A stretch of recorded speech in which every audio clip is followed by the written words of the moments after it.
Mister ladies viewers அனைவருக்கும் வணக்கம். நான் டாக்டர் நித்யா, சித்தா பிசிஷியன்.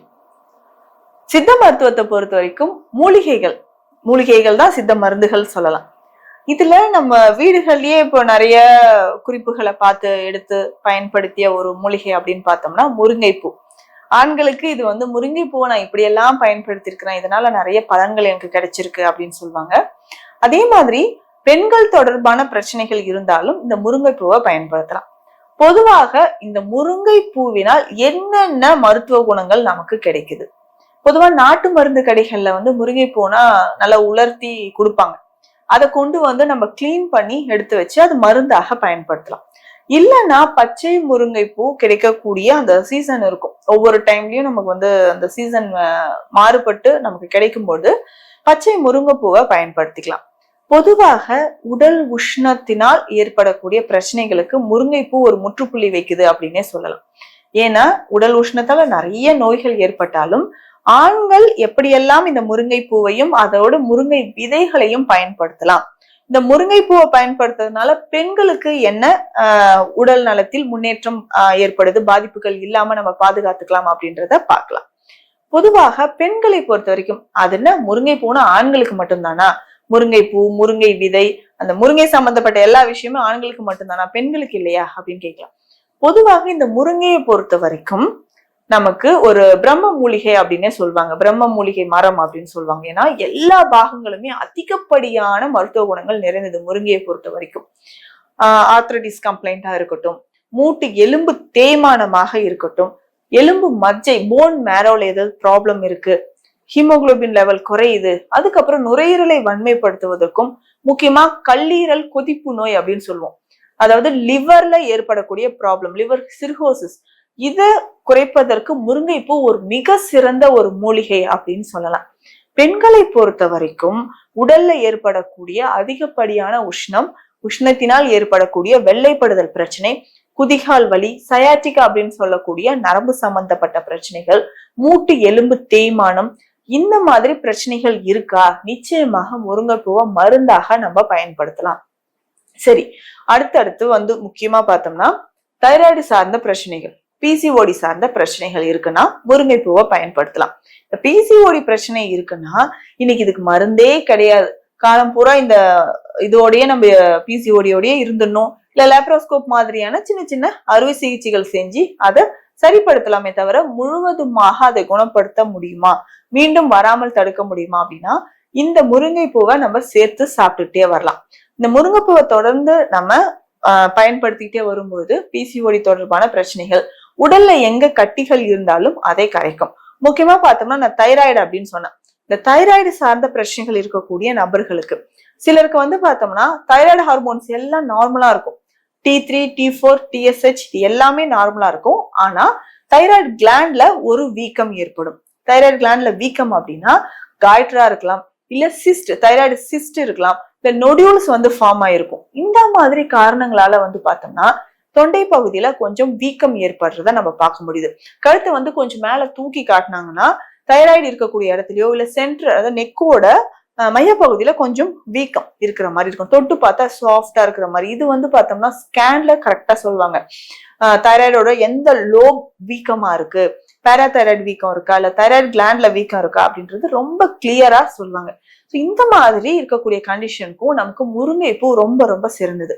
அப்போ பெண்கள் இதை எப்படி பயன்படுத்தலாம் அப்படின்னா, நமக்கு தைராய்டு சார்ந்த பிரச்சனைகளோ, பிசிஓடி இருக்கு, வெள்ளைப்படுதல், குதிகால் வலி இருக்கு, இந்த மாதிரி பிரச்சனைகளுக்கு முருங்கை பூவை நம்ம கடையில இருந்து வாங்கிட்டு நல்லா உலர்த்தி பொடி பண்ணி எடுத்து வச்சுக்கணும். இந்த பொடியை கண்டிப்பா பால், தேன் சேர்த்து சாப்பிடணும். தேன் சேர்க்க மறக்காதீங்க. இல்ல நான் வெல்லம் போட்டுக்கிறேன், நாட்டு சக்கரை போட்டுக்கிறேன், தேவையில்லை, தேன் தான் சேர்க்கணும்.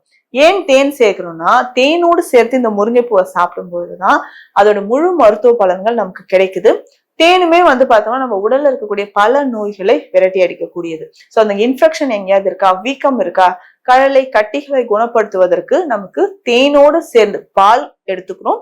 அதோட ஒரு 3/4 ஸ்பூன்ல இருந்து 1 ஸ்பூன், கிட்டத்தட்ட 4 to 5 கிராம் இந்த முருங்கைப்பூ பொடியை சேர்த்து தேன் விட்டு நல்லா கலந்து இதை நம்ம குடிச்சிட்டு வரணும். இந்த மாதிரி பெண்கள் தொடர்ந்து இரவு நேரத்திலோ இல்ல காலை நேரத்திலோ இது எடுத்துக்கிட்டே வரும்போது அதிகமான ஆற்றல், வலி எல்லாமே குறைய ஆரம்பிக்குது அப்படின்னு சொல்லலாம். தைராய்டு இருக்கிறவங்களும் இதை தொடர்ந்து எடுத்துக்கலாம். இதுவே ஆண்கள் எப்படி இந்த முருங்கையை பயன்படுத்தலாம், எந்த மாதிரியான பிரச்சனைகளுக்கு எடுக்கலாம் அப்படின்னா, நான் சொன்ன மாதிரி உடல் உஷ்ணம், அதிகமா ஆல்கஹால் குடிக்கிறதுனால நிறைய ப்ராப்ளம்ஸ் இருக்கும். கைகள் வந்து இப்படி வச்சாங்கன்னா நடுக்கம் இருந்துகிட்டே இருக்கிறது. அதுக்கப்புறம் லிவர்ல வந்து கல்லீரல் கொதிப்பு நோய் நான் சொன்னேன். லிவர்ல வந்து லிவர் சிர்ஹோசிஸ் ஏற்படுறது, லிவர்ல வந்து நிறைய ஸ்கார்ஸ் வந்து உருவாகி இருக்கும். அதுக்கப்புறம் கால் பிளாடர்ல இன்ஃபெக்ஷன் ஆயிட்டு ஸ்டோன் ஃபார்மேஷன் ஆகிறது, இந்த மாதிரியான கண்டிஷன் இருக்கும். இதற்குமே நம்ம முருங்கை பூவை பயன்படுத்தலாம். ஆண்களை பொறுத்த வரைக்கும் இதை கொண்டு வந்து உலர்த்தி நம்ம பொடி பண்ணி எடுத்து வச்சுக்கிட்டு, இதை பாலோட தேன் கலந்தோ இல்ல பால்ல இந்த பொடி போட்டு நல்லா கொதிக்க வச்சு இதனோட இந்த வெள்ளரி விதைகள் இருக்கு இல்லையா, இதை கொஞ்சம் சேர்த்துக்கலாம். நிச்சயமாக இந்த முருங்கை பூவோடு வெள்ளரி விதைகள் சேர்த்து பால்ல நல்லா கொதிக்க வச்சு கொஞ்சம் நாட்டு சர்க்கரை சேர்த்து தினமும் 1 கிளாஸ் அளவுக்கு குடிச்சிட்டே வந்தோம்னா உடல்ல ஏற்படக்கூடிய அதிகப்படியான உஷ்ணம் குறையும். கல்லீரல் கொதிப்பு, அந்த லிவர்ல ஏற்பட்டிருக்கக்கூடிய கொதிப்புகள் குறைய ஆரம்பிக்கும். மலச்சிக்கல் பிரச்சனை குறையும். அதே மாதிரி முருங்கை அப்படின்னு சாப்பிட்டோம்னா ஆண்கள் தொடர்பான பிரச்சனைகளுக்கு, விரைப்புத்தன்மை இல்லாமல் இருக்கு, இல்ல புரோஸ்டேட் கிளாண்ட் என்லார்ஜ்மெண்ட் இருக்குன்னா இந்த முருங்கை விதையோட முருங்கை பூவையும் சேர்த்து நம்ம பயன்படுத்தலாம். இந்த முருங்கை விதையை என்ன பண்ணணும்னா லேசா வறுத்து நம்ம நல்லா பொடி பண்ணி நல்லா ஜலிச்சு ஃபைன் பவுடரா எடுத்து வச்சுக்கணும். அதே மாதிரி முருங்கை பூவையும் லேசா வறுத்து பவுடர் பண்ணி எடுத்து வச்சுக்கணும்.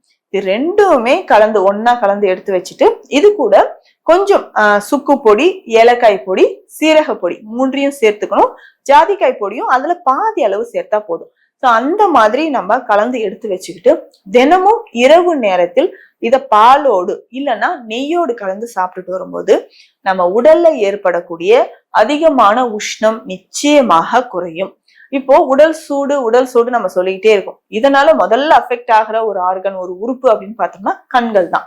கண்கள்ல வந்து ஒரு எரிச்சல் இருந்துகிட்டே இருக்கிறது, கண்கள் வந்து சிவந்த நிறமாக இருக்கிறது. இதுக்கு என்ன பண்ணலாம்னா பச்சையாக இருக்கக்கூடிய முருங்கைப்பூவை ஒரு வெள்ளை துணியில வச்சு நல்லா டைட்டா கட்டிட்டு கண்களை சுத்தி அதை கட்டிக்கணும். கண்களை சுத்தி நம்ம கட்டிக்கிட்டே வரும்போது கண்கள்ல ஏற்படக்கூடிய நோய்கள், கண்கள் ஏற்படக்கூடிய உஷ்ணம், கண்கள் வந்து சிவந்து போறது, அடிக்கடி கண்கள் அழுக்கு சேர்ந்துகிட்டே இருக்கு அப்படின்னு சொல்லுவாங்க, ஒற்றை தலைவலி இருக்கு அப்படின்னா இந்த முருங்கை பூவை ஒரு அரை மணி நேரம் நம்ம ஃப்ரீயா ரிலாக்ஸ்டா இருக்கக்கூடிய டைம்ல கண்கள்ல அந்த துணியில வச்சு நம்ம கட்டிக்கிட்டு வந்தோம்னா கண்கள் பார்வை சம்பந்தப்பட்ட பிரச்சனைகள் நிச்சயமாக குணமாகும்.